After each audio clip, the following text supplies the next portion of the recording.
Monkey baby bubby butts. Monkey baby bubby butts. Bubby bats? Butts.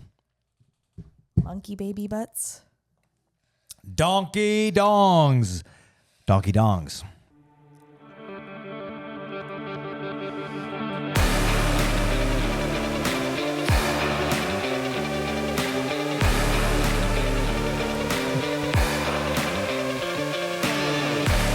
What's up, y'all? Welcome back to another episode of That Reload Podcast. I'm your host, Joel, owner of Reload Rub and Seasoning. Sitting across from me, the sweet and sassy, sometimes salty, Miss Stacy. Hey, guys. I have not used that line in a long time. It just came out. Owner of Reload Rub and Seasoning. You're the owner.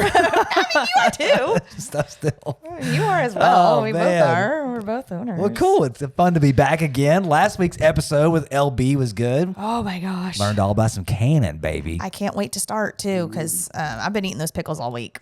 Yeah. And putting them in your lunch. Oh, they're so good. Yeah. But, anyways, we got to do what we always do. We got to catch up. Yeah. Reminder, everybody, if you're on YouTube right now, click the like button. Click subscribe. That's It'll help right. us out a lot. Spotify listeners do the same. If you'll like it or even comment, we're checking those comments. So, yeah. Yeah. Got us something to drink. And don't forget to give us a 5-star review, please. But yeah, what you got to drink, girl? I got us a drink that we can split. I actually meant to have a backup when this one's out. But anyways, this is from a local Knoxville brewery called Zool Beer, XUL. Super cool. If you guys feel like checking them out on Instagram. You're looking at the they're wrong awesome. camera, too, by the way. Yeah. You're Sorry. right here. Yeah. Check them out on Instagram, XUL. I actually got I've been collecting a few of the cans of their really great flavors that I'm going to do a pour on the podcast. Oh, nice. For us, hopefully in the coming weeks, maybe next week. I'm not sure, but this That'll is be one fun. of them. It's called Tiny Umbrellas, and it is a 7% by volume. And it's a sour. It's a tropical sour with mango, guava, and pineapple. And as Lou always tells us, when they've got the fruits and the fruit juices like that, you really want to roll them. Well, what you want to do is you want to roll the can. Oh. Yeah, I mean, he makes it sound so amazing. Let me tell you a love story about rolling beer at the sours. But anyways, because of the settling, Yeah. you really want to roll them. So to Well, they got distribute 'em. there's real stuff in there. Yeah, real so things. It's not a bunch of synthetic crap. So they're putting real ingredients in there, and those all settle, and you got to get them mixed back up. I really like this company. I can't wait to do the pour on the podcast. Well, thank you. That you're talking about, because this is one of my favorites too. For summertime, this Tiny Umbrellas, it slaps you in the face. I don't even like sours, but I like Zool beer sours. Yeah. So, I man. poured too much for mine. No, you didn't. Here. Yeah, give me that ass end. Woo! That's the fruit. All right, that's the fruit. All All right. Cilantro. Slancha. There we go. It's good every time. Oh, bubbly. Oh, that's so good. Delicious. Okay. We've had a busy week, man. Yeah, we've been on the go. We've had a lot of fun things going on. It's been great. I've been really wanting to tell you about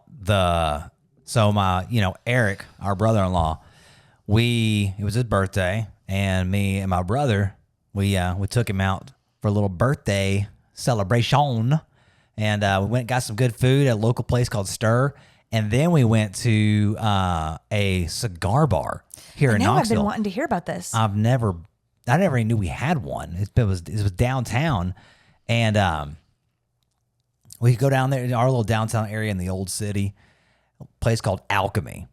And I've not heard of this place. I hadn't either. Eric just happened to find it. I thought, hey, let's go out for your birthday. He happened to find it, and coolest little joint. And I didn't even know these were a thing. I knew like you could go to. We have some cigar shops around here. Yeah, and they'll have like couches. It's like a lounge. You can go sit in. But this was a full on experience. You go in there. It's Is small. it just for cigar smoking?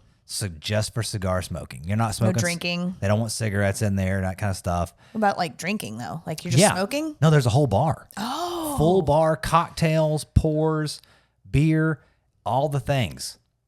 And they don't just That's so smart. but they play the part. So we go in there and it was like the slick back hair, they got the leather seats and everywhere. The ambiance is great. Is it like dark and dim, like moody? Not super dark because there was like windows that were open, but the mood was there.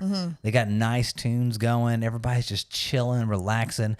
They've got a filtration system in there, so you're gonna come out reeking of cigar smoke. Don't get me wrong. Oh yeah. But the place isn't cloudy, so they're moving that cloud. It's like out of there. Yeah. Oh, okay. So it's not like a bunch of puffs of smoke. Like no, you see the smoke, but it's go. I could see the filtration system on the wall. It immediately just goes straight out. Nice. But in the very was it cold? No, it's perfect, man. But when you walk in, there's like dude in a fedora, got his pinstripe on, and he's like, he goes, "You all looking for some cigars?" And we go, "Absolutely." He goes, "Follow me, sirs." Brings us back to this little humidor they got in the back. And it's a little quiet, go down a little hallway, he unlocks it with his card. You go in, pick out what cigar you want, has all the advice if you don't know what you're getting or what you're looking for. Came back out, got some old fashions, kicked back, and just enjoyed it. It was so good. Is it hard to find a seat in there? Or like after you go pick out your cigar, is it like... So we got there kind of early in that place while we were smoking our cigars. Because the kind of cigars I like, they may take an hour and a half to smoke. Yes. So we were there for a hot minute, and by the time the end of it, that place was packed. So are like people having to just stand around? Some were. I'm trying to get a feel of it because I kind of want to go. You walk in, there's leather sofas, there's tiny like a little nooks that you can go sit at, little chairs, little tables. So they kind of got you broke up. But it's directly in front of you is a bar. It seats probably 6 to 8 people on that. So people are crowding, around that. Then to your right, there's a whole nother room. Now, the night we were there, it was preserved, so you couldn't go sit in there. But that's a whole nother room. That's all another seating. Again, it's not like tables like we're sitting at a table with a chair. There is some, but it's all just like nice plush leather furniture. Is there music? Mm-hmm. My thing is, what was like the demographic there? This is somewhere I would like to go. I do like to smoke the occasional cigar, but you know me, like it's not the gender norm for women to smoke cigars. So, well, you're about to be pleasantly surprised because there was just as much women in there than there was men. Really? And people were coming in dressed to the nines. Well, that's another thing is like, do we need to dress up to show up? No. Or could I be like in like a casual outfit as well? Completely casual, but people just were coming in and they're freaking their hats and slick back hair, and girls with their boobs all pushing out and their dresses on, and but you had everything. You had girls cigar smoking. Yeah, because we were casual. We weren't dressed up or anything like that. They weren't just there with like men. They were partaking as well. Yeah, for sure. That's so awesome. But there was people in there that were having like a lot of cigars. Like I don't know how like a flight of cigars. Yeah, I mean, like I saw one guy when we were there. I know he had 3 different cigars in his hand at one point. Aficionado. Oh, maybe. Yeah, that's cool. Maybe we could go. It was cool. I would like to go. I think you would enjoy it. Yeah, for sure. Any excuse to go downtown and eat, which actually we did last week. Some friends of ours, and you guys, if you guys have been listening to the podcast for a while, you know Krista DeSocio. Yeah. DeSocio in the kitchen. So we went out to dinner with her and another friend, Jim. He's actually a local Knoxville restaurateur and entrepreneur. But yeah, he took us to his restaurant downtown, Keffy, and it's a restaurant that we've been wanting to go to for years. And we've been friends with Jim for years and just haven't gone to that particular restaurant. And oh my gosh, we loved it so much. We're going again. We have reservations to go tomorrow. So talk about that was an experience in itself. Oh my gosh. Just this whole place, guys, it had you have beers on tap. This place had cocktails on tap. Yeah. Manhattans, margaritas, old fashions.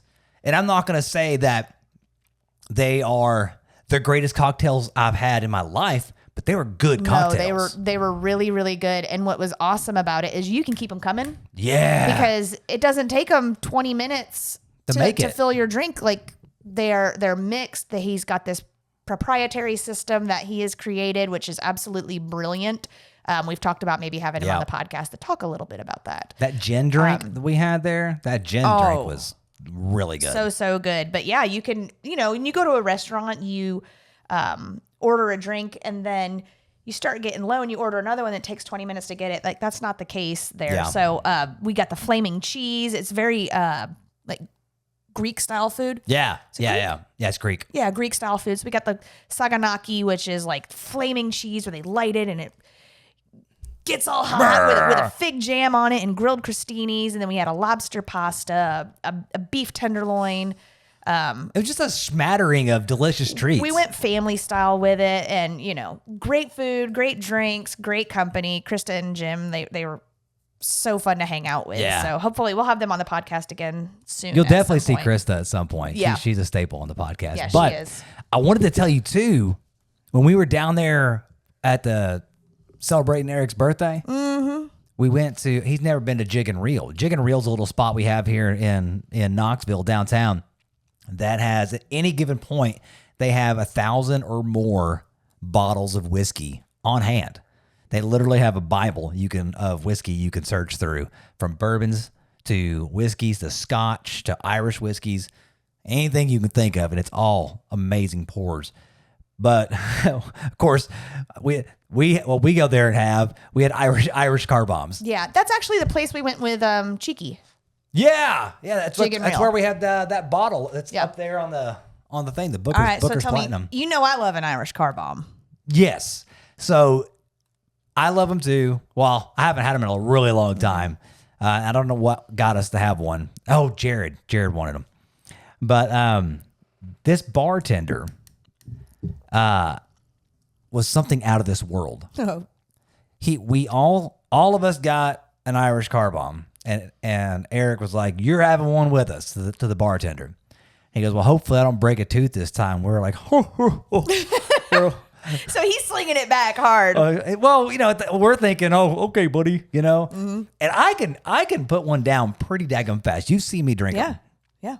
And he literally, where's that at here? All right. So he filled the pint glasses to here. All right. It's about this, like that. And if you don't know what Irish car bomb is, it's Guinness up to there. Then it's half a shot of Bailey's, half a shot of Jameson.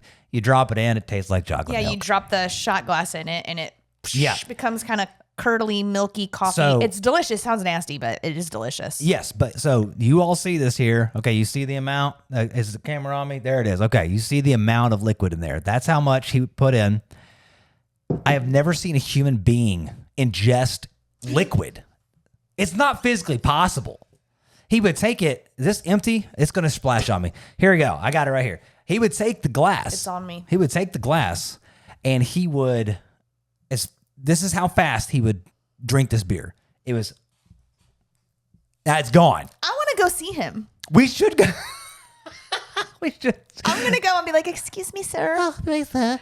My husband told me about your amazing chugging abilities." And he looks Irish as all get out. He just, Well, how old was he? He's probably in his 20s, man. He's got a lifetime of impressing people with this. Late 20s, maybe early 30s. I mean, he looked rode hard and put up wet. Big, big red beard, bald guy.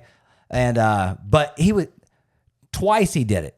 And that's what he's talking about, chipping a tooth, because he ingests the liquid like he doesn't have an esophagus. Just straight back. I get it. And that's something that I really admire. It's something I've been practicing. Admire? No. Yes. I admire chugging capabilities. Something on that level for sure. And it's a spot that I would like to get to. And I'm not kidding. Like, I've practiced this for years and I'm getting better and better and better. And I practice it every morning when I drink my greens because, first of all, they taste disgusting. You're a closet. Hell yeah. Closet training and chugging. Been training since I was in my 20s. Back in a long time ago. But yeah, that is super impressive. And hopefully by the time we reach St. Patty's Day. Yeah. St. Patty's Day, we have to have Lou on. Yes. We're doing Irish car bombs. And we got to make it down there to that guy and we have to film him doing it. That'd be really cool. And show everybody. I have to show everybody how fast it is. Yeah. It's ridiculous. Okay, we got to do that for sure. Okay, so last thing we did here, let's do a little catch up, is you guys all know, everybody knows producer Matt, old producer Matt from the old days of the show. Yeah, that Reload podcast. He was one of our co-hosts. Of course, Jeremy as well, the Kitchen Whitelaw. Yeah, we hooked back up. Matt was hosting a barbecue dinner party. Barbecue. Had full-on menus. We should have brought it in here to show everyone. We'll take a picture and throw it on in post. But full-on menu.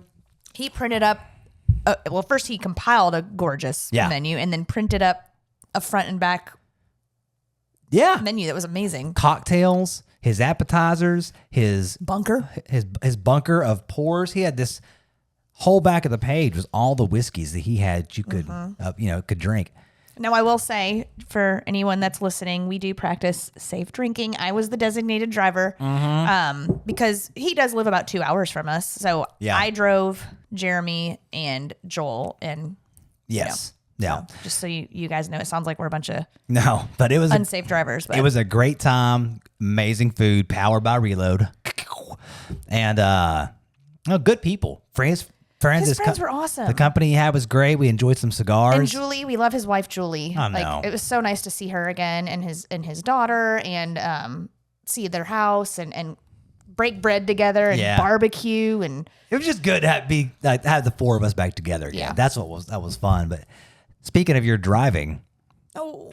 Yeah. I drove fine. Stacy took us on quite the adventure on the way home.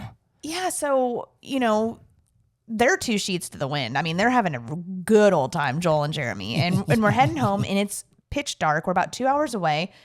And I just tell the CarPlay, hey, I need directions home. And I just start following them. I'm not familiar with this area. And next thing I know, we should have been going the interstate pretty much the entire way home. Yes. No interstate. We're going through cornfields and nuclear plants and the tiniest roads, literally no signs of life, no other cars, no lights on houses. Nothing, man. Nothing but agriculture and freaking deliverance. And then it would tell us you're going to turn right up ahead. And there wouldn't be a stop sign. You'd turn right onto a tiny freaking slender road and just to get back home. We're driving and she's worried about, Stacey's sitting here worried about a deer jumping out in front of her, and all of a sudden I'm like, Joel's like, deer aren't going to jump in front of you. There's no deer crossing. Well, I know that was the joke. I know you were, but it wasn't a mile later. Literally a mile later. We saw a yellow sign with a wheelchair on it for a handicap crossing. Wheelchair crossing sign. I literally saw 8 deer. And it was next to a freaking ditch that was 2 foot deep. Yeah, we could not stop hee-hawing. I mean, watch out for them. Fried me. Watch out for them wheelchairs jumping out in the dark. Yeah, I saw that and we were dying laughing. And so anyways, that was the ride home. I got everybody home safely. But yeah, we made it. That's been our adventures this week since we talked to you guys with Laura Beth. Yeah. Good food, good people. Well, it was great time. And speaking of Laura Beth and getting home safe, let's roll into our first segment. And, And I want to ask you, when we got off the topic of, we talked about canning last week, which is stocking up, preserving, those kind of things. It got me thinking, what would you do if you woke up and there was no power? That got you thinking? You've been thinking about this for years. Well, I know. But got me thinking for this episode. But, what would you do? If you woke up and there was no power and you had no way to communicate and you didn't know what was going on, what would you do? And would you be prepared for it? And what I wanted to talk about on this podcast is some of those things and things me and you do and have been doing over the years to prepare for something like this. Yeah. And before you start going, here's this talking about doomsday prepper and, blah, blah, blah. We're not talking apocalyptic. We're not. If you, Stace, look at the landscape that we're living in right now. How long ago was it before Hurricane Helene came up the East Coast and not an hour from us? And people had barely any warning. Entire town was gone. There was no warning. Yeah. It just happened. We thought it was going to be a bad rain. All of a sudden, the entire town of Newport is underwater.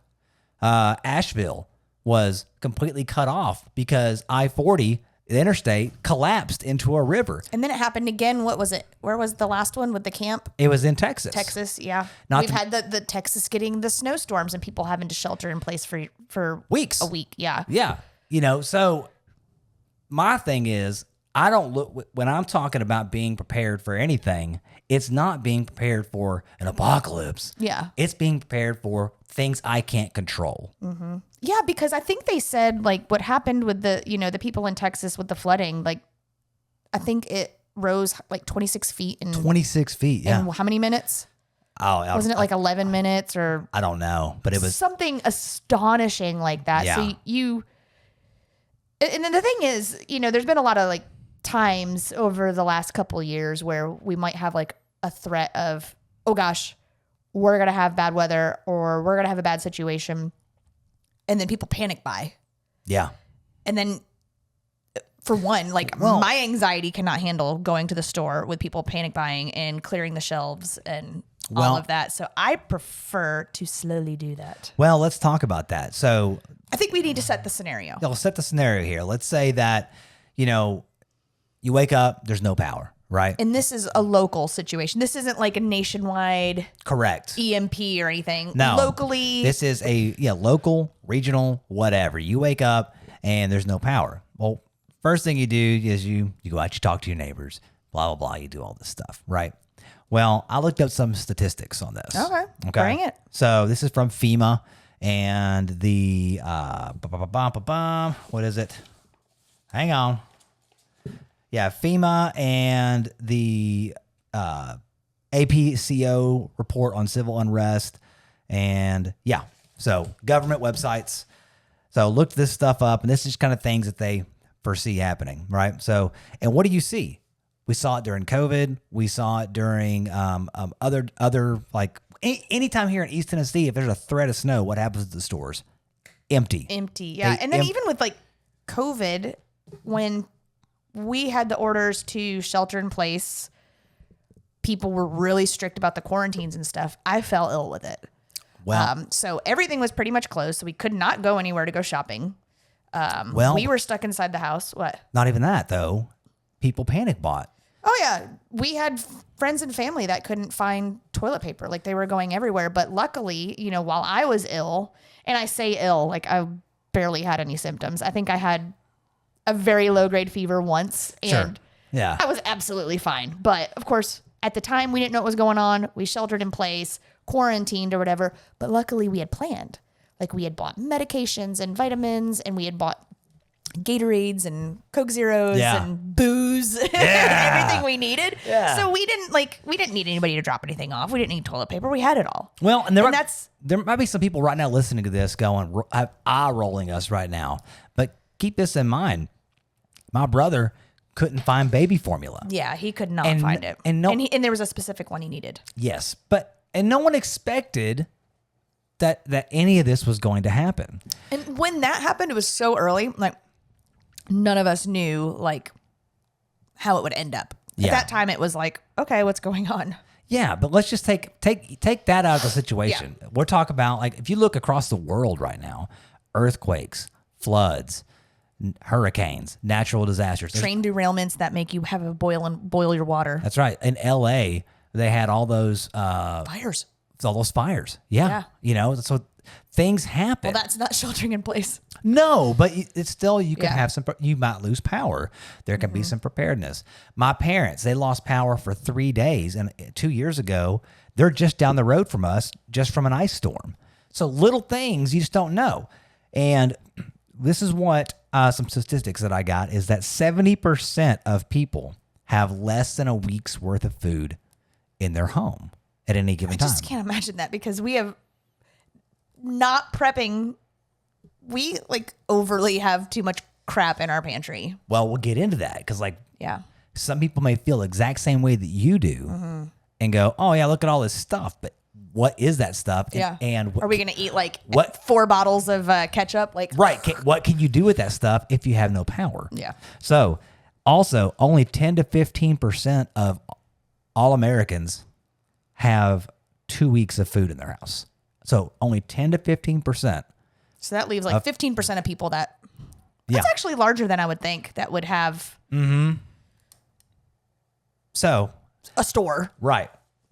So for me, what I want everybody to kind of think about right now, and it's kind of been put on my heart on this whole situation, is I just want people to have a little bit of give a damn and preparedness of, hey, maybe I should have a little bit of extra just in case. Yeah. And I think the way that we do it, like I love to share it, is it's not the doom and gloom. Nope. We're going to eat beans and rice the whole time. Like, we have some cool tips that we're going to be bringing at you. So that's it. So first things first, guys, things we want to talk about is food.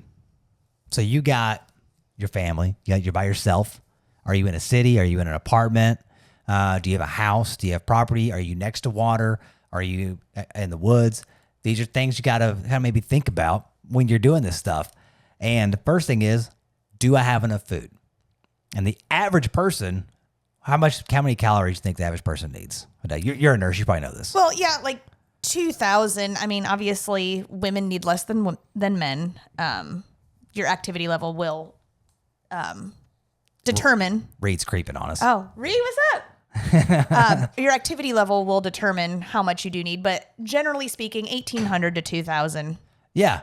That's good. But that's comfortable. Yeah. I mean, that's not being a glutton. That's comfortable. 2,000 calories a day. And I mean, honestly, if you need to ration less than that, you can make it go. You can do it. So, because I've been living on 1,400. Yes. I don't know. Not today. Woo! So anyways, but no, it's one thing that we started doing. And the first thing I think anybody should do is decide what kind of food do I want to have and how can I obtain it. So, and first thing you get is food that's sustainable, because we're not buying this prepared food for now. We're buying it for the just in case, right? Yeah. And the first thing I think that people should look at is canned items, canned foods. Many canned foods will last 1 to 5 years, easy, and it's a great way to stock up.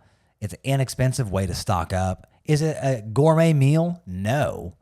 But it's food in a pinch that you can keep in a dark closet, and forget it's there for us. Easy to prepare. Easy to prepare too. You can eat it straight out of the can, most of them, or you can cook it. Yeah, and I've seen posts before where people are like, "Well, I prepared and bought all this stuff during yada yada time, and now here I am. They're about to expire, and my family won't eat any of this." Yeah. Don't buy stuff you don't eat. Don't do that. That's what people do. They go buy a bunch of crap because it's sustainable, but it's stuff they don't want to eat. Yeah. Now, granted, beans and rice is a really affordable and protein and calorie dense thing that is really cheap to stock up on and easy to store, like long term when you talk about Mylar bags and oxygen absorbers. And we could talk about that another time. But like, if you've got kids, like, they're not going to eat plain, I mean, they might, but plain ass pinto beans and white rice. So I mean, you hungry enough, you might. Yeah, especially with some Reload Rub and seasoning on it. That's right.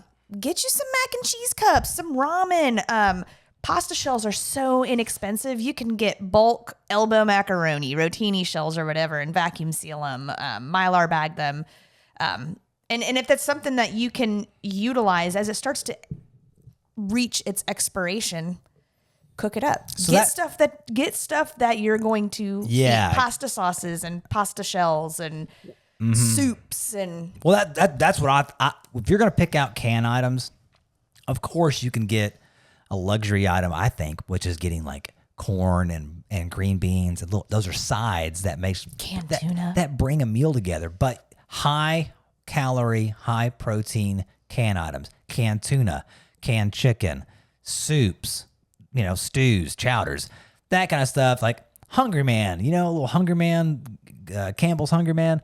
Those things are not good, okay? But they're full of calories. They got some sodium in there, and they got some good protein.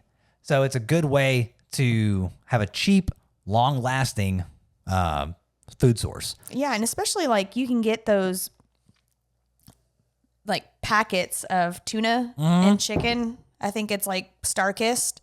Usually Walmart will have them on sale for like $1, and they're super easy to store. They last like years, and I throw them in your lunch. I throw them in my lunch on the go. So it's something that we are going to eat it again. Yeah. But it's like full of protein. Something I love is Vienna sausages. And they're dirt cheap. Yeah, Vienna sausages. They last forever. And sardines. Vienna sausages. Oh, Viennas. Yeah. I call You them, add the yeah. I call them Viennas. Vienna sausages. But sardines, the sardines and olive oil. Yeah, you can have those. Well, delicious with some hot sauce. It's good, but it's full of protein. Peanut butter. Peanut butter. That's a good one. Yeah. Yeah. Getting some peanut butter. Even the ramen, and thinking of cool ways to like doctor up a meal. You know, as far as ramen noodles, canned chicken, maybe some tuna even. And then you can take a little bit of seasoning. I mean, you got the little seasoning packet in the ramen as it is. That's true. That's true. But you can still doctor some stuff up. But taking these things and going, okay, these are some things that are going to last a long time, and I can pair these together. Now, we got to back up a little bit. Mm-hmm. Because first thing most people do, and it's a deception, like us, we got 2 huge freezers in our garage. They're plumb full of meats and frozen goods. A lot of game meats, fish. Yeah. But depending on the time of year you are in, let's say it's now. We're getting low. Hot as the devil's butthole. Oh, yeah. I was going to say our stash is getting a little low, too. Well, power goes out. That's not lasting very long. Yeah, if it's hot. If it's cold, you can go stick it in the snow or put it outside on the back porch. Correct. Yeah, you can at least preserve it that way. But if it's not cold and it's like now, then you got to do something with it.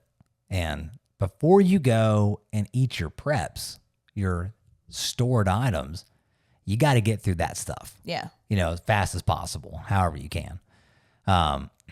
So preface this, we're not talking the world has ended. We're talking, hey, you got a week's worth of time here, 2 weeks worth of time, maybe a month, depending on what you've gone through. I personally feel like at any given time that you should have 30 days of your family. For every member of the family. For every member of the family, just in case. Yeah. What's the worst that's going to happen? You don't use it? Yeah. You know what I mean? But yeah, but it is important to try to use it. Yes. And so a good tip that you talked about was rotating your stash. Yeah. So over the years of us doing this, I would keep like in Rubbermaid bins with the locking lids, you know, because you don't want critters to get into your food or anything. So we keep our things in the locking lids. Well, they'd be up in our storage area in the dark, cool area for a year or so. And then we'd say, oh, we really need to check the dates on that. And then so everything's stocked up and full, and we're having to like look on the cans and like try to find the expiration date. So what we've started doing is when we buy our canned foods or whatever it's in jars, we write with a Sharpie on the lid or the top of the can the date. So like 11/25, you know, 1/26. So all I have to do is lift the lid and I go and I look, and for anything that's 2025, I know, oh, we're almost in August. Yeah. We need to go ahead and pull these out, put them in our pantry, and find ways of utilizing them. So we're really not wasting money. We're not wasting food. That's it. So, and that goes back to what you were saying about buying things that you would normally eat. Yeah. So we pull it back, we pull it down, we got it in our pantry, and the next time we do a grocery order, we do what we would normally buy that stuff anyways. We restock, put it back up there. Yep. Take your Sharpie, write it on the lid, because if not, you're like looking all over every vessel of food that you get. They've got the expiration date somewhere else. It just saved us so much time just writing it right on the top, so you just look down at it. So that's one of my favorite tips. Or anything else. Yeah.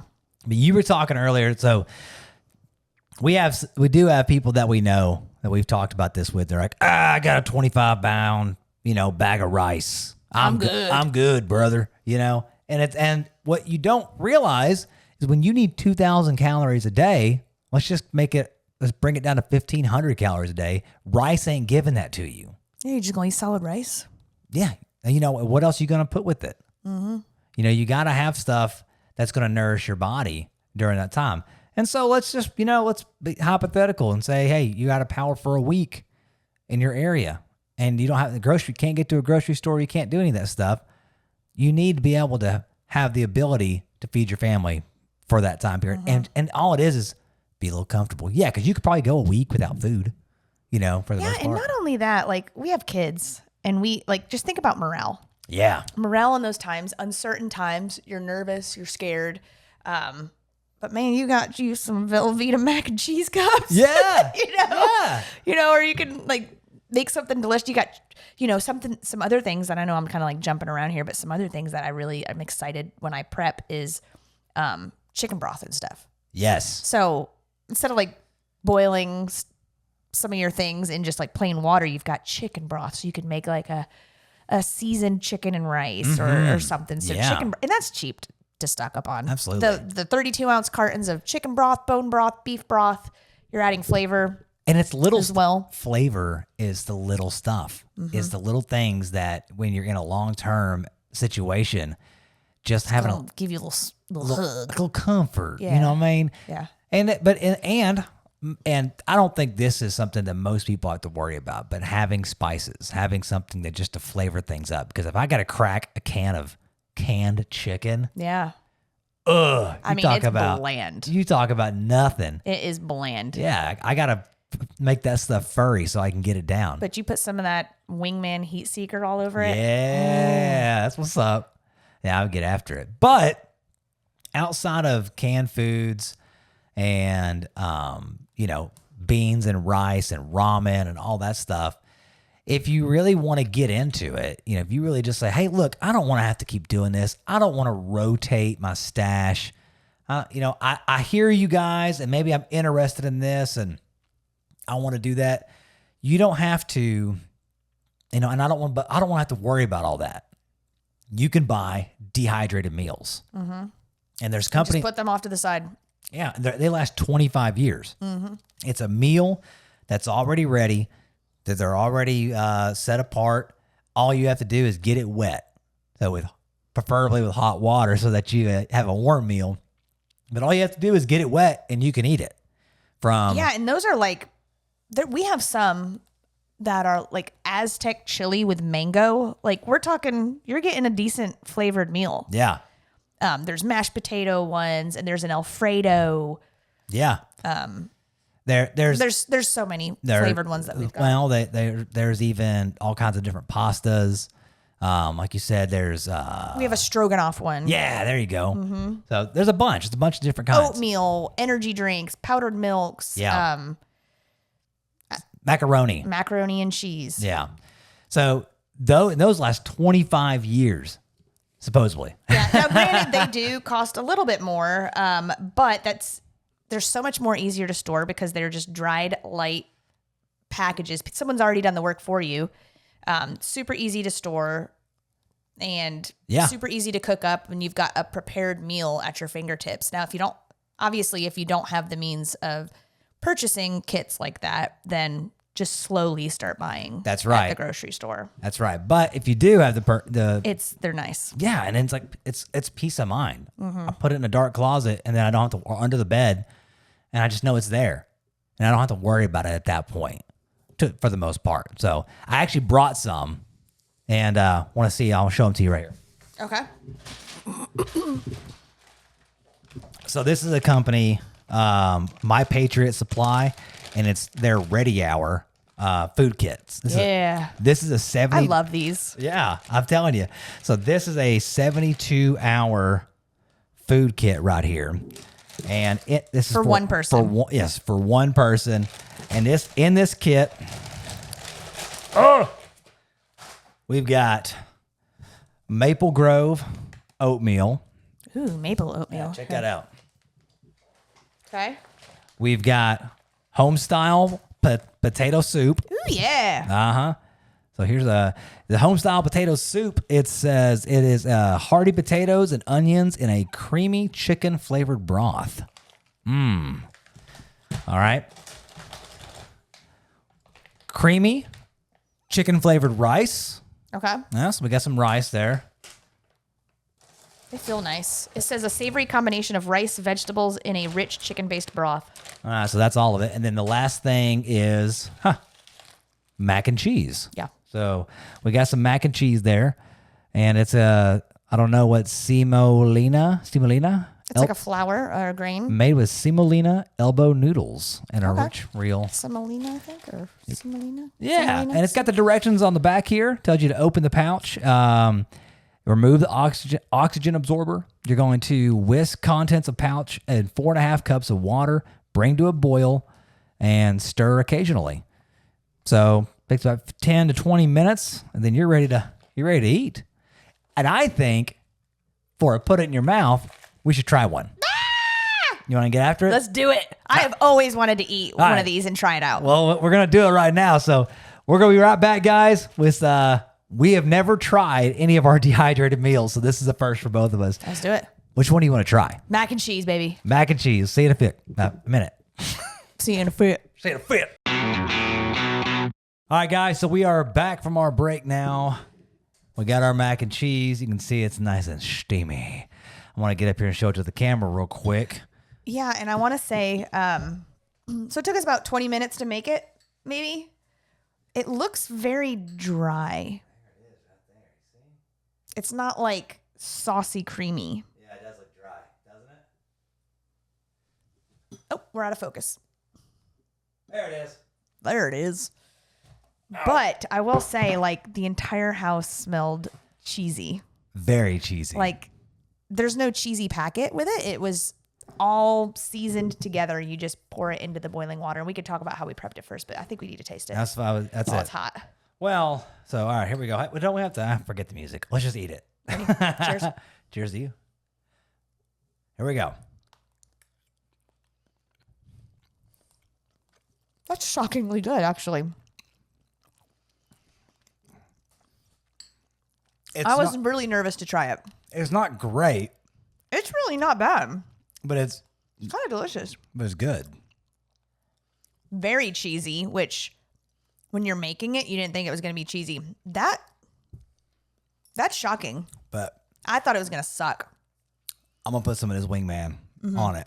Heat seeker? Yeah. Yeah, me too. You want some? It is so cheesy. Yeah. So it's 3. I could definitely eat this. Get in there. I probably think I put too much. Here, I'll let you do it. Yeah, it's going to light you up. So I'm going to shake it. Okay, so try this up real quick. Oh, yeah. Woo! It's hot. Why am I reaching around the microphone to try? I don't know. All right, I'm putting it down. Some chomping. How's some of your water? You good? Oh my gosh. That's good, isn't it? That heat seeker is so good on the mac and cheese. Okay. I thought for sure I was going to come in here and crap on this. That's good. Yeah, I think that's I mean, especially for what it is, that's good. Very flavorful. And that really set it off. 4 servings in a bag, 310 calories. You got 1,240 calories in that one bag of mac and cheese. Yeah. I really like that. Yeah, that was good. I for sure would buy a bunch of those. Now, but that took a liter of water. Yeah. 4.5 cups in a pot, which comes out to a little over a liter, over 32 ounces. So that like 4.5 is 34 ounces. So that's a lot of water you got to have. Yeah. And that yields 4 servings of macaroni and cheese. Honestly, we have a ton in there still. Yeah. From that bag. Well, we've already had dinner and everything else. That we is just really good. wanted a taste of it, but Taste mine. I did. I had the same bowl. I could eat the whole bowl if I was hungry enough.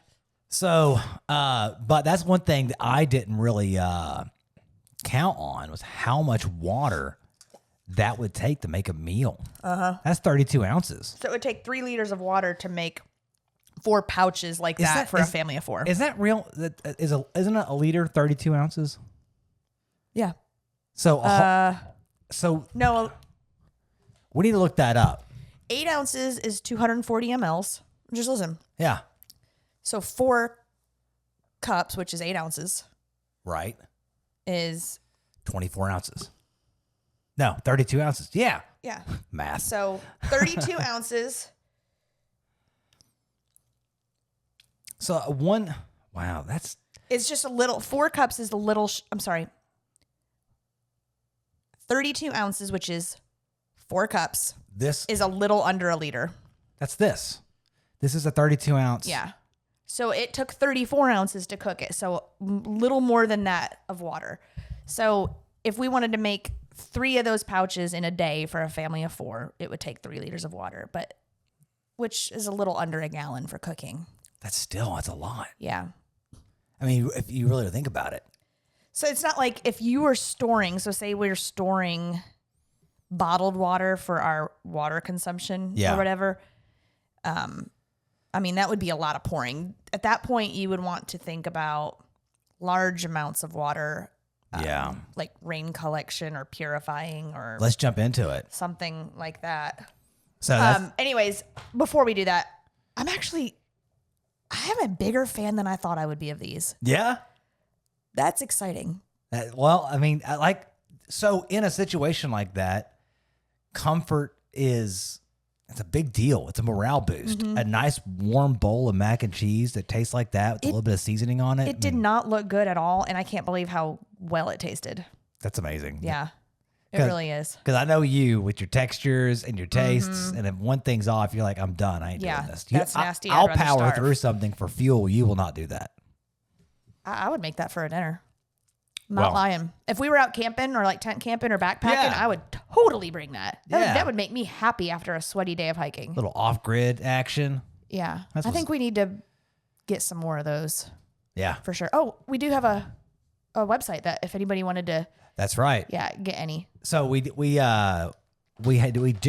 a little partner with Ready Hour, and if you go to preparewithreload.com, you can get I believe 30% off a 3-month supply. It's like a special 3-month supply deal. Yeah.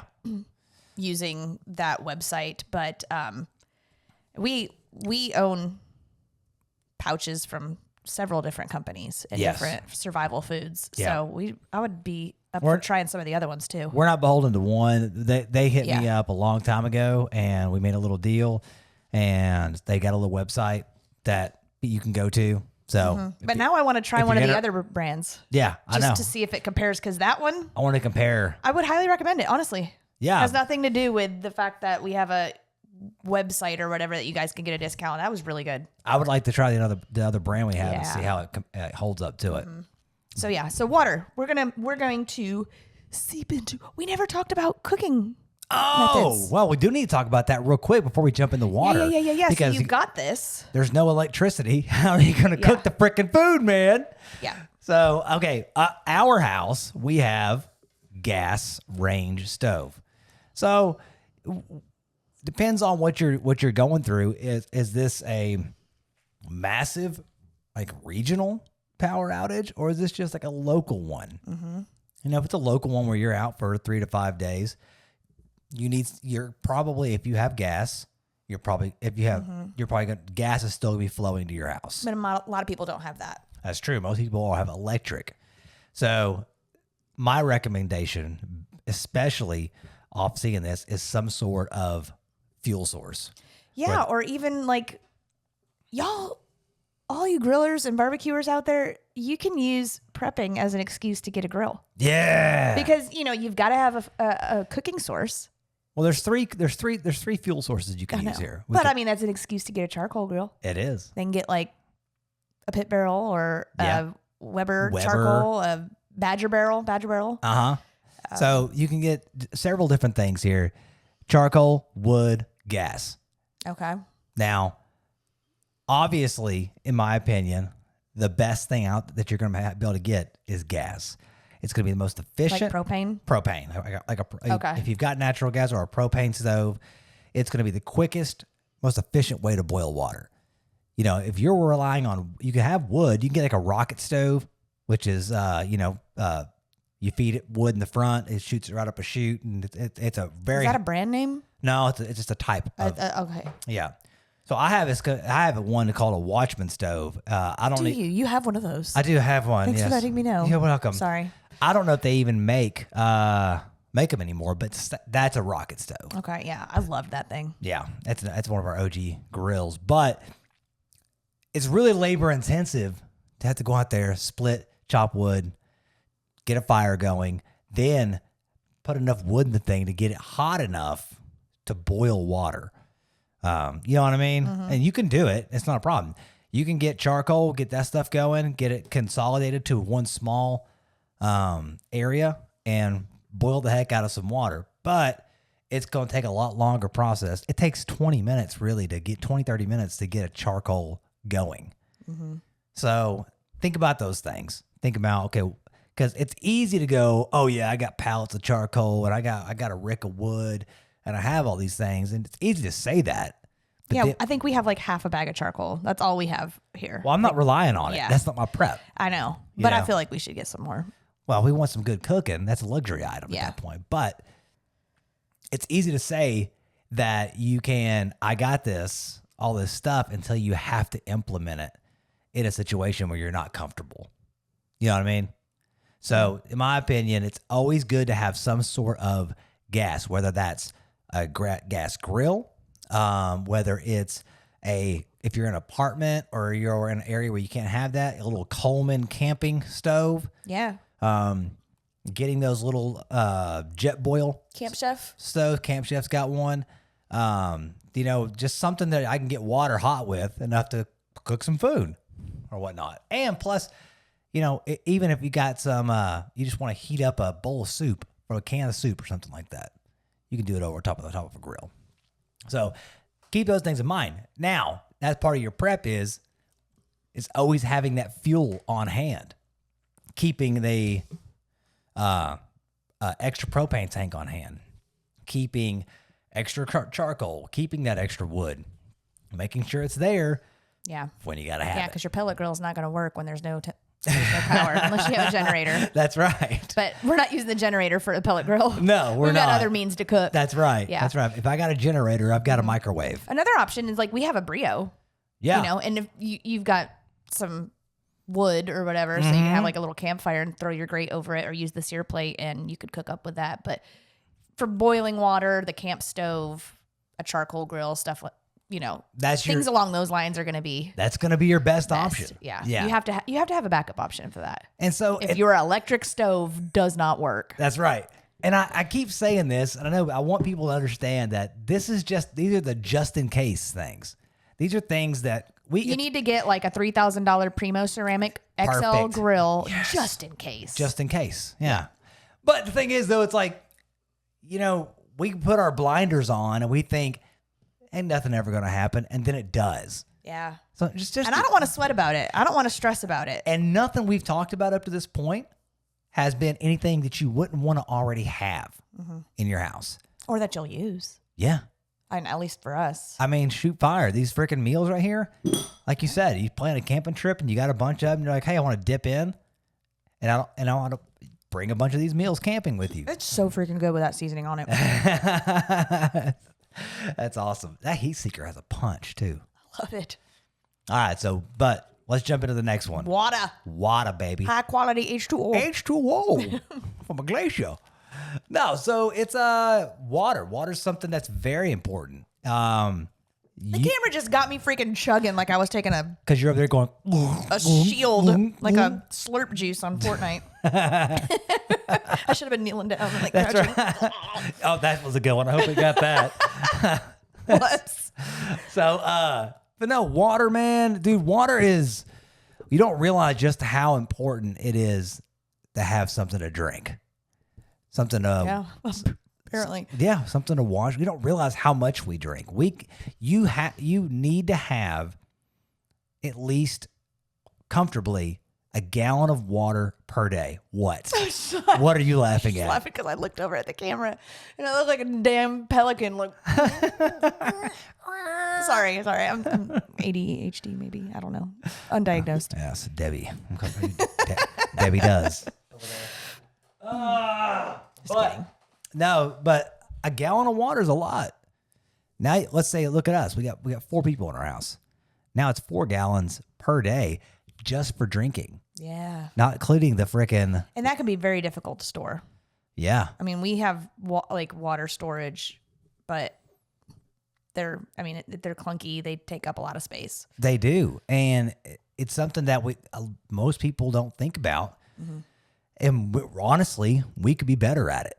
Yeah. For one, just side note, you do want to keep it in a dark, cool place. You don't want sunlight coming through your water bottles if that's how you're storing it. Yeah. And then I'm just worried about like plastics leaking Well, that's leaching why into it. it goes back into the rotation, but Yeah. we'll get to that. So the thing that got me when we were cooking this freaking mac and cheese was that was a liter of water for one meal. All right. So think about, not only do I need to drink for our family 4 gallons of water per day, I'm going to need probably close to another 2 to 3 gallons to cook with. And that's, Let's actually look, out of curiosity, like the potato soup, 4.5 waters to boil. Creamy chicken flavored rice, 5 cups of water to boil. And the Maple Grove oatmeal, now granted, that is 8 servings, 8 cups of water. but still, I mean, because essentially these are dehydrated, so you have to rehydrate yes. the food. So But you have to account not only for drinking water, but for cooking water. So for me, circling back a little bit, like I was really big on dehydrated meals. Like they were the bee's knees. But that's a lot of energy I have to use and a lot of water to consume that. But if I had canned foods, I could eat it, 1, straight out of the can. 2, there's water in some of that stuff that I can going into my body. And 3, You could just drain off the water from your canned vegetables to use yeah, for things right. and save. That's and for flavor up something, but it's much less energy to heat up a can of food than it is that stuff. Yeah. There's pros and cons to both. Because, I mean, the amount of food that one of these pouches yields, and it takes up this much space in whatever you are storing it in compared to the amount of food, how many cans it would take to provide this much. That's true. It takes up a lot more space. So that is, I mean, there's just pros and cons. You got to kind of, I guess you're right. because I mean, the amount of meals that you can get in a tub with this, Let me see that. they're like, Yeah. So this is 270 calories, 4 servings. this is 490, the creamy chicken flavored rice. Wow. Really? 7 grams of protein per serving. So that's actually pretty good. But I guess that's something you have to take into account, that if I'm trying to prepare, you can't just buy the stuff. I can't just buy these meals. You can't buy that and not have water. and not have water. Yeah. So what's your solution? So a solution for me on this, is 1, store drinking water. Store your water by buying cases of bottled water. Dude, you can get 40 bottles of water. What's 40 times 16? Roughly. Do I need to do it? 660? Is that what it is? Is that right? 640. 40 times 16. 640. Yeah. That's 640 ounces of water. And you divide that by 8. That's 80 cups of water. 8 ounce cups of water. So that's $6, $5, a 40 pack. And we try to, when we go to the grocery store, pick up a case every few times just to keep it going. And we kind of rotate it out. You guys use it at Yes. work. Yeah, we use it. Well, you want to rotate them. You don't want to have water. Of course, in a pinch, you'd use it, but you don't want to have bottled water that's been sitting there for 4 years. Yeah, apparently. So the chemicals from the plastic can leach into it. If sunlight gets to it, or even just storing it over years. I mean, it's not sterile water. Bacteria, other things can grow in that. Yeah. So you want to use it. Yeah, you want to use it. I mean, but you want to get just like you did with the cans. You want to rotate that stash. So bottled waters for drinking. You can even what I have done is I bought you can get this anywhere. I guarantee you go on Facebook, anywhere you are in the country, you go on Facebook Marketplace and you look up Rain Barrel on Facebook Marketplace, and Someone's selling it. someone's selling them somewhere. Yeah. I bought it for $25. It was a rain barrel, had a spout on the end of it. And it wasn't like the purpose of it wasn't as a rain barrel to begin with. We can use it as a rain barrel, but what was it used for? What I did is I filled it up with. No, like what was its previous use? Oh yeah, so it was an old barrel that was used that held the syrups for like Mountain Dew or Sodas. Coca-Cola for Yeah, sodas. they had a ton of barrels and they were just selling them. Well, they get rid of them. So Yeah. these people will go and get these things. They'll wash them out, clean them, and then, he put a little spigot on the end of mine so you could use it as a rain barrel and use that water to water your garden or whatever else. But what I'm using it for, an experiment that I did, is I filled that thing up with water to the brim. 50 gallons of water. Put it in my garage so it's not getting sunlight or anything. Now, my garage is not climate controlled. It's been in there for about 3 months. No algae growing in it. It's nice and clean. Now, is that water that I'm going to drink straight from the tap? No. But it's water that I could boil and that I could cook with, that you could wash with, that you could wash your hands with, you can flush your toilet with. Yes. Wash your pits and your booty hole. That's it. And then you save the other stuff for drinking. Yeah. You know, the bottled waters and everything. So that's one good thing. Now, let's say that you live on a river, live on a lake, you know, and you go, oh, I've got this water right here. I can get that water. Again, I mean, that's best case scenario. If you've got a water source near your house. Yeah, it's best case. But what people don't always We don't have it. No, we don't. But if you do, you're already a step above. But you're not going to drink it. You can't drink that straight from the lake. You got to do something with it. So you have options. You can boil it or you can purify it. First things first, one of the best things you can get is this thing called a Berkey. It's a Berkey water filtration system. It's a little pricey, yeah. But it's something that'll sit on your counter. You go get a bucket of water, 2.5 gallons, fill it up. It'll filter everything out of it. And then you got 2.5 gallons of drinking water right there. And it does, you know, thousands of gallons of water this thing will do. On the filter. Yeah. So that first thing first, if you're an at-homer, that's what I would get. I would put that on my. We have one, but we also have a whole home water filtration system. Well, we bought the Berkey and we used that for our water filtration until we got the system put into our house. So now we kind of just have it as a backup. Yeah. But initially, that's what we drank from. Yes. For several years. Tasted. We would fill the Berkey up. It would filter it, and that was our drinking water. Yeah. So if you live on a river, creek, lake, that's awesome. But how do you store that water? Even if you're getting rainwater out of a barrel or you're melting snow or whatever it is, you want to filter that stuff. So one thing that I brought some options and I wanted to show them to you and show them to everybody else today. You're a collector. I'm obsessed. You're a collector of water purification systems. So first things first is I got 3. Bobby Boucher. I like high quality H2O. I got 3 different water purifications here. And I'll tell you this right here. So the first one I've got, they vary in price. But every one of these will filter up to 0.1 microns.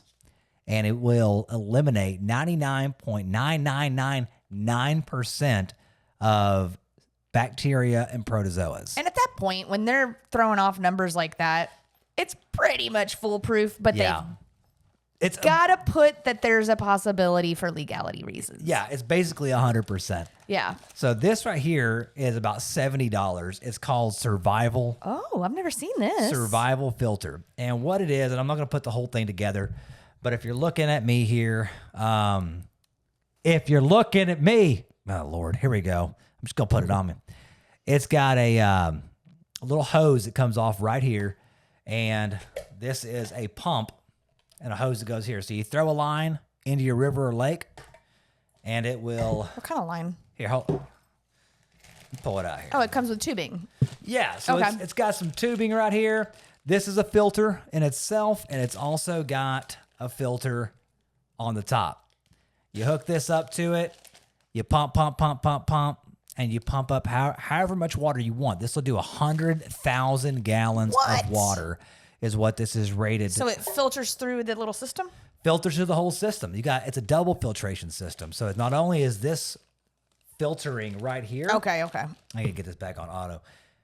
Not only is it filtering right here, it's also filtering right here. Mm-hmm.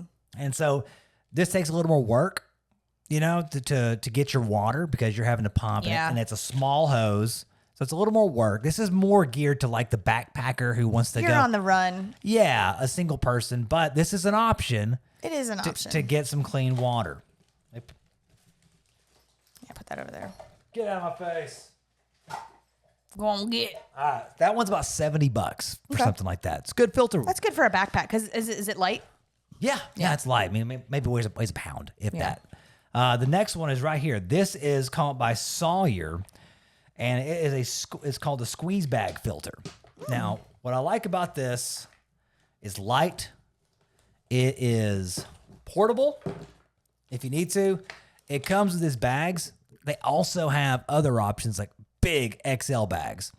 And what this is designed to do is this particular filter right here. It's got a hose attachment. So you screw it on the top of this bag. So fill this bag up full of water, your dirty water, whatever it is. Screw that on right there, and then you can drink. You just push and drink right there. I like that. Yeah. You pop the Can top. I mean, I'm not going to get it dirty or anything, but I'd No. like to open this and see. But you can also put this So on. that goes This screws. There we go. This screws right on the top up there. fantastic. And you just, Yeah, and it's got directions. It shows you which way it flows and everything. But you can also put this on a 2-liter bottle. You can put this on the end of a hose. Our rain barrel that's outside, it's got the spigot. put that on like a Diet Coke bottle, honestly. As long as it has pressure that pushes the water through, this does it all. Oh, so you'd have to really squeeze it to. Yeah, you got to Force. It just has to have flow. You know. I like to that. force Now, the how much water will through. that do, and what does this cost? This right here runs you about $45. Okay. For this, it comes with the 2 bags of kits. It comes with little attachments for different hoses, extra O-rings and whatnot. And it looks like there's instructions right on it, so it's pretty foolproof. Yeah, they really try to make it dummy proof. I like those. I like but that. this is Sawyer, Sawyer.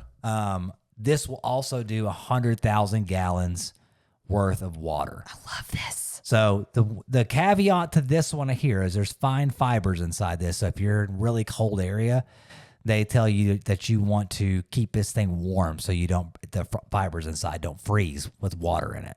I wanted to feel how heavy it was. It's not very heavy, Yeah, no, not at all. You just- but that's a good option. It's like, love hey, it. And then you got the little drawstring bag where if anything's wet, it's going to dry. Hang it up. so it doesn't matter how dirty the water is. If you can get to water and you can run it through this filter, you can hydrate yourself. So I like that. This is by Sawyer. I mean, you could even say you had the rain barrel. Yeah. We could take that little baggie, fill it up from our rain barrel. Yes, but I've not tested this, but I even Yeah. believe because my rain barrel has a spigot and this is threaded, that you could screw this to the bottom of the rain barrel, Yeah. turn it on. You're going to lay on the ground and be like, Well, you build yourself a stand, but but turn it on and Yeah. look at this right here. I could put a hose on the end of that. That screws off. This is just a cap. I could put another hose on that and hose it up. very, very cool. So this is just a filter. As long as it flows through, you're good. Sawyer. Sawyer. So check Okay. that out. Put that away. $45 does all the same things. Now, this right here, this is the coolest damn thing I think I've come across. So I just I showed gotta it to you. preface, like he's been nerding out about this thing for the longest time, and I've just thought, okay, like whatever, you've got like this water filtration thing, and he talks about it. He was excited to bring it on the podcast. He's got a little test for us here shortly, and as I was sitting at the counter when he had it, I didn't realize how cool it was until I started reading the directions and what it does and nerded out on it. This is fantastic. So I'm this so glad you bought this. so this right here is called the H2Go Global. It is my uncle turned me on to And this. if you're listening, it's about the size of, You can see it. Oh yeah. I mean, If you're listening. if you're listening, it's 3 inches, 4 inches. About 3 inches tall Long, and an inch and a 2 half inches wide. inch and a half wide. Yeah, just a small little handheld cartridge. It's a rechargeable and solar water purification. And now what's so cool about this, Navy SEALs use this. It's this guy who started this company. He started this because he wanted to be able to give people in third world countries clean water without them having to dig a well, and just be able to provide clean water to people. And so he created this amazing device, and it's called, the H2Go Global. They also have a Prime, but the Prime doesn't do as much water purification as this one does.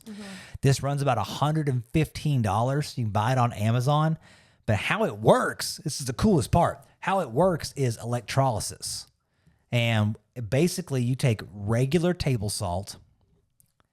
We took sea salt from Costco and some water, and you apply it. If you're looking right here. So here, like it tells you on this little bottle that you get how much salt and how much water to make this brine solution. Yes. And show so that little bottle. So you're just making a brine solution right here in this little bottle. And I'll get to it. You don't even have to use this bottle either. But you're just making a salt water solution. And right here in this cap, this peels back and there's a slot. You see that slot? This slot in this tank is got two little plates that do the electrolysis. And this thing can treat up to 20 liters of water in one treatment, one use. And it's all you do is you put the brine solution in there, hit the button. Not the whole bottle, just you just a few squirts. You fill this little slot up to the brim. It takes about 3 to 5 seconds, I think it was. It starts bubbling all of a sudden. When you select how much water you plan to treat. That's correct. There's buttons on the front. So it'll go longer the more water you do. So if I'm just doing a liter. So he squirted the little brine in there. He selected 1 liter and it just starts bubbling right in this little tiny contraption. It starts bubbling. When the light goes off, basically it takes that sodium chloride, which is salt water. I'm sorry, I took over. Go for it. Do it. I'm so like nerded out over this. Have at it. But like the nerd in me, like the laboratory, the chemistry that occurs, salt water, which is NaCl, sodium chloride, stick it in there, it bubbles, the light turns off. What it does is it transforms the sodium chloride into chlorine. What would you say? Like the current that goes through it. Yes. A process occurs. It becomes charged and it literally becomes chlorine. It goes in as salt water. When it was complete, we smelled it and it smelled like a pool. Yeah. It was chlorine. But crazy. But this thing right here, it gets rid of giardia. It gets rid of viruses, bacteria. Cryptosporidium. Now, it gives you a diagram on the instructions that it comes with that, if it's clear, clean looking water, you treat it for this long. If it's dirty looking water, you treat it for this long. Most of them is 30 minutes. But if it's dirty or clean and you really want it to take care of cryptosporidium, which is a parasite, and we want to take care of that, then you want to treat your water for 4 hours. Now, you can tell them how to treat the water. Yeah. So from there. It's really simple how you treat the water. Yeah. Once it's done doing its little bubbles on this machine right here, you take that solution and you dump it in whatever vessel you have. Show him, like, you literally just take that machine he's got in his hand and you pour it into your, like, this is a liter of water. We treated and made a solution for a liter. Yes. So we got this liter of water here. I have never used this machine. Mm-hmm. So I got it and it's, now it also comes with these these safety strips. So to make sure that it is in fact chlorine that was made. Correct. But you can buy these anywhere. You don't have to get them just from the manufacturer. You can buy these strips anywhere. And this will tell you if everything is okay. I was just so fascinated. Yeah. So if you really Were you excited that I was excited? Yes, I was. So also on this, you might be wondering, okay, well, what happens if you run out of power? And I asked you that. Yeah. I said, okay, you're out backpacking and you're somewhere and you have no power, or we're sheltering at home and we have no power. How are we going to charge this machine? Well, first of all, if you keep this thing fully charged, it will do 80 gallons. It will treat 80 gallons of water. Dang. So this machine will do 80 gallons. Yeah, so it automatically shuts off, I'm assuming, after it does its little thing. Because that was a quick process. Yeah, it just shuts off. Okay. But if it does die, 1 hour of sunlight will give you 2 liters of water. Mm-hmm. So there's a little solar panel on the back. Correct. 1 hour of sunlight right here. If you don't have a way to charge it, will give you 2 of these. Fascinating. So now, about an hour and a half ago, maybe longer, we treated this water. Now this is just tap water, so it wasn't like it was out of a stock pond or something, but we wanted to see how it tasted. So we're going to do a little bit of a Pouring on the podcast. Yeehaw! All right, I'm gonna smell it. You gotta. I've had it on those two windows forever. What's it smell like? It smells like good water, but then you also get a hint of like the YMCA pool. A clean one, not a piss-laden one. Let me see that. All right, hang on. You getting it? Yeah. It's Yeah. clean, but then there's a slight pool. I'm picking up what you're putting down. All My right. lip is wet. So, I'm pouring us a little Wawa. Here you go. Thank you. Madame. It looks clear. Yeah. Pour myself a little high quality H2O. It is. What if we just go? Well, our kids got a good life insurance policy. That's right. All right, so Solancha. Slancha.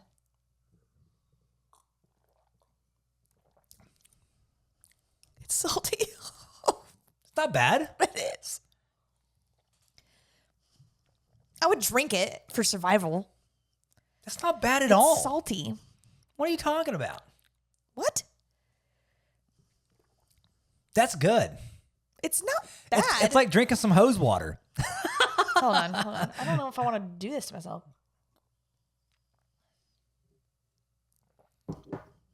I would drink it, but it hits your tongue. There's salt. You're salty. Well, you're a super taster, so you're getting stuff that I'm not getting. I would Let me try yours. I would 100% would drink it. Why do you smell no water? It tastes good to me. It tastes good to me. I would 100% drink it. Yes, I could get past it. But like if we're really like Yeah. critiquing here, it's a little off. No chlorine flavor. A little salty. I think that's kind of Would I recommend getting that? 100%. The fact Well- that that's clean and I don't have to worry about anything. Yeah. So, a couple more things about it though. If you do have it and you're on the go, and it has little salt containers up here in the top that you can fill with your salt. It doesn't take much at all, and you can Yeah, get. so you don't have to store. Well, this right here is probably close to 80 gallons worth of brine once you use it. So it'll do a lot. Wow. Yeah, because you can do 20 liters at a time. That's 5 gallons of water. That in one setting. So Yeah, it's not. Don't get me wrong. It's I not wouldn't like say 80 it's not ounce, like Pedialyte super salty, but I get the viscous you're talking about. I'm very particular about flavors. Yeah. It doesn't seem like you can't crack open a Deer Park bottle and it doesn't taste like that. It tastes clean, but it almost gives you a little tongue tingle, like there is a slight saltiness to it. So keep in mind with But flavor is good. with water filtration, just because you filter it doesn't mean the flavors of that water Yeah. are gone. If I go to a stagnant puddle of water, it's going to taste like that. I'm just getting the viruses Yeah. out. You go to a river, it's going to taste like whatever that river But is. there's no chemical taste. I was concerned that it was going to taste like chlorine. There's zero chemical taste. Tastes like regular bottled water, but with like a little bit a little of a saltier push to it. I wonder what the salt content is on that, if that long term would have any kind of effect. Probably not with the tiny little droplets that you put into that machine. Electrolytes. Yeah. No. Yeah. Electrodes. But no, so like this Very, right here. very cool. I definitely recommend people to get that. So let me ask you this though. Yeah. Now that I've told you about all these filtration systems, between this, the squeeze bottle, where'd you go? Oh man. Okay. Between this, $115, okay? The $45 Sawyer, 100,000 gallons. That's the flow one. Or the pump. For you, what would you want? As a consumer, I would 100% get the H2Go. I love that. Because of the ease? It's so easy. Tiny little thing to carry. You can always count on being able to charge it with the sunlight. Mm-hmm. The fact that it holds a charge for 80 gallons and I can do whatever. All I would need is a Nalgene or some type of vessel and my little, the machine already has the salt in it.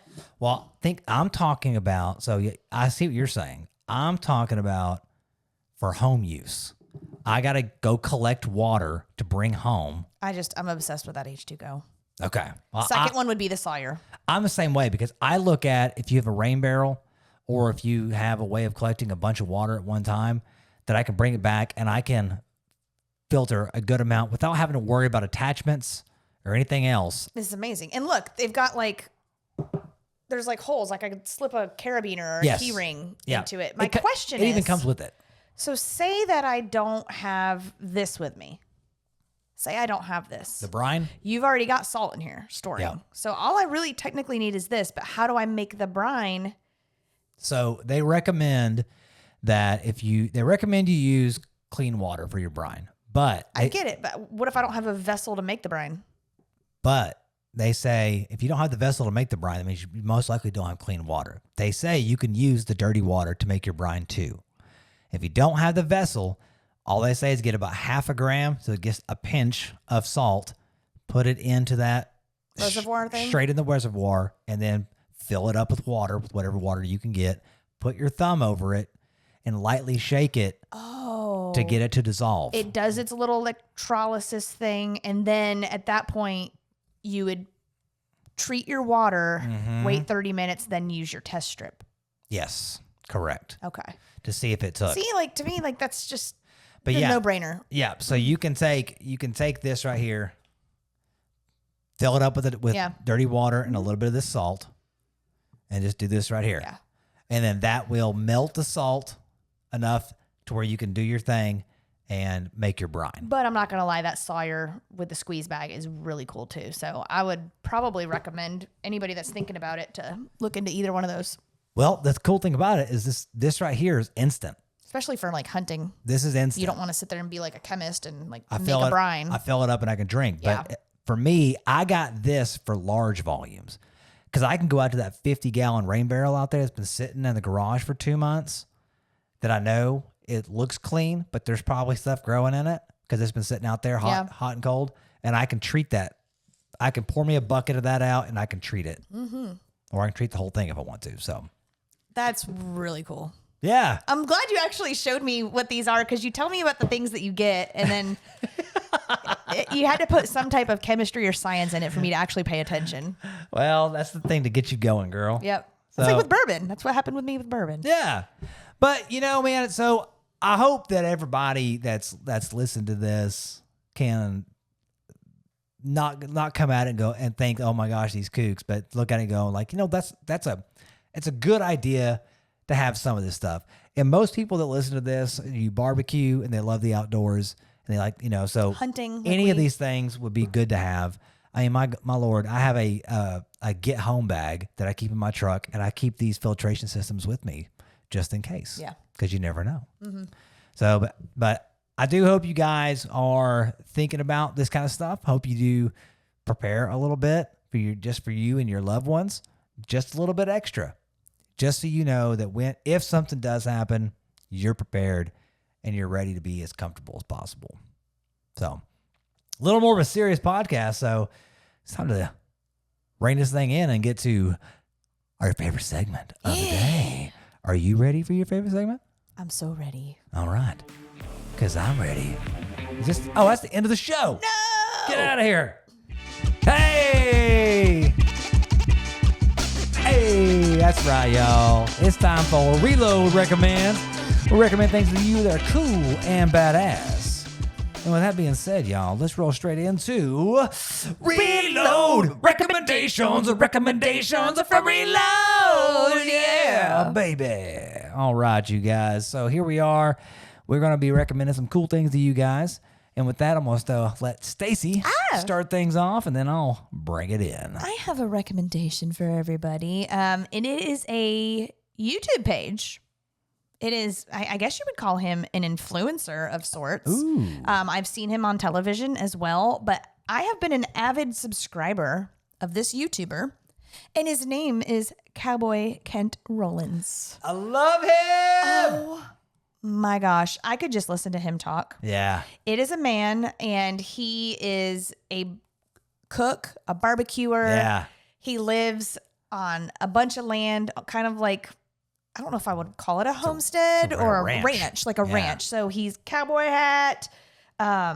His dog, he's got Marmaduke running around and he's always feeding them. And, but he's just a wonderful home cook and griller and barbecue. Excellent videos. They're shot so well, very relaxed style. But I trust what he says. Great recipes.